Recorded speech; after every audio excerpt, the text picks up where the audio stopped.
महेश बोला, तो फिर इस मेडिकल जीनियस से मिलना ही पड़ेगा। सिर्फ महेश ही नहीं, वहां मौजूद बाकी डॉक्टर्स भी वेद से मिलने के लिए बेताब थे।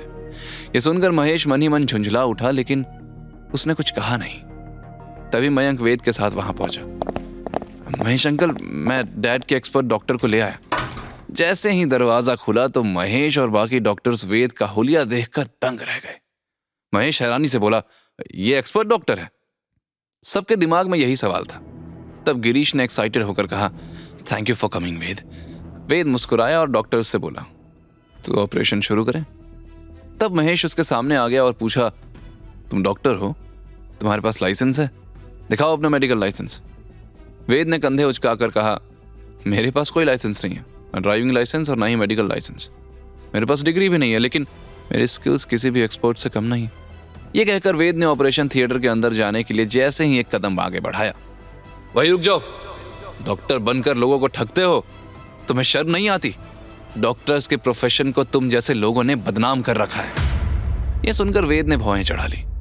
ठग? तुमसे किसने कहा कि मैं ठग हूं? तब गिरीश लाला ने भी महेश को समझाया, अरे महेश, क्या बोल रहे हो? मैंने उसे ट्रीटमेंट के लिए बुलाया है। महेश गिरीश पर भड़क उठा, अरे यही तो मेरी समझ नहीं आ रहा कि कमिश्नर होकर तुम इस लड़के की बातों में कैसे आ गए। वेद ने गिरीश लाला और महेश की तरफ देखा और कैजुअल टोन में बोला, ट्रीटमेंट नहीं करवाना तो मेरा टाइम वेस्ट मत करो। यह कहकर वेद वहां से जाने वाला था, लेकिन गिरीश लाला ने उसे रोक लिया। रुको वेद, मैं इन्हें समझाता हूं। तब महेश को लगा कि वेद ने जरूर गिरीश को किसी तरह बेवकूफ बनाकर अपने बस में कर लिया है। उसने अपने डॉक्टर्स को ऑर्डर दिया, पकड़ो इस लड़के को। ये बहाना बनाकर यहां से भागना चाहता है, लेकिन मैं इसे पुलिस के हवाले करके रहूंगा। डॉक्टर्स वेद को पकड़ने के लिए आगे बढ़े ही थे कि अगले ही पल उन सब के सीने में सिल्वर नीडल्स चुभी और वो सब धड़ाम से जमीन पर ऐसे गिर पड़े जैसे शराब पीने के बाद शराबी नाली में गिर जाता है। वेद ने महेश के साथ भी यही किया। गिरीश ये देखकर शॉक्ड रह गया।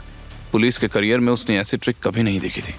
तब वेद बोला, ये सब कॉन्शियस हैं, बस हाथ पैर नहीं चला पाएंगे और थोड़ी देर में बेहोश हो जाएंगे। अब बोलो, आपको ऑपरेशन शुरू करें? गिरीश को पता था कि महेश होश में रहते हुए तो वेद को ऑपरेशन नहीं करने देगा, इसलिए वह चुपचाप ऑपरेशन टेबल पर जाकर लेट गया। आखिर उसे अपनी तकलीफ से छुटकारा चाहिए था। दूसरी तरफ कियारा अपने कैबिन में सर पकड़कर बैठी हुई थी। तब सीमा ने उसे देखकर पूछा, मैम, आप ऑफिस गॉसिप को लेकर परेशान हैं? कियारा ने गहरी सांस लेकर कहा, नहीं सीमा, उस असिस्टेंट की वजह से मेरा जीना हराम हो गया है। अगर दादी ने उसको अपॉइंट नहीं किया होता तो उसे बताती कि कियारा रायजादा क्या चीज है। I just want to kick him out of my life. तब सीमा कुछ सोचते हुए बोली, मैडम, अगर वो खुद ही आपसे दूर चला जाए तो? कियारा की आंखों में चमक आई। तुम्हारे पास कोई तरीका है? अगर वेद खुद भाग गया ना तो मैं तुम्हें बहुत बड़ा रिवॉर्ड दूंगी। सीमा ने हाँ में सर हिलाया और कियारा को प्लान बताने लगी। दूसरी तरफ करीबन 4 घंटे बाद जब महेश की आंखें खुली, उसने इधर उधर देखा और वो झटके से खड़ा हो गया। जब उसने ओटी के अंदर जाकर देखा कि ऑपरेशन टेबल पर कोई सफेद चादर ओढ़े पड़ा है और चेहरा भी ढका हुआ है, उसका तो दिल बैठ गया। ओह माय गॉड, उस फ्रॉड डॉक्टर ने गिरीश की जान ले ली। मुझे माफ कर दे यार, मैं तुझे उस पागल डॉक्टर से नहीं बचा पाया। महेश रोने लगा और फिर जोर से चिल्लाया, कोई पुलिस को कॉल करो। बाकी डॉक्टर्स भी धीरे धीरे उठने लगे। उन्हें जब सिचुएशन समझ आई तो सबकी सिट्टी पिट्टी गुल हो गई।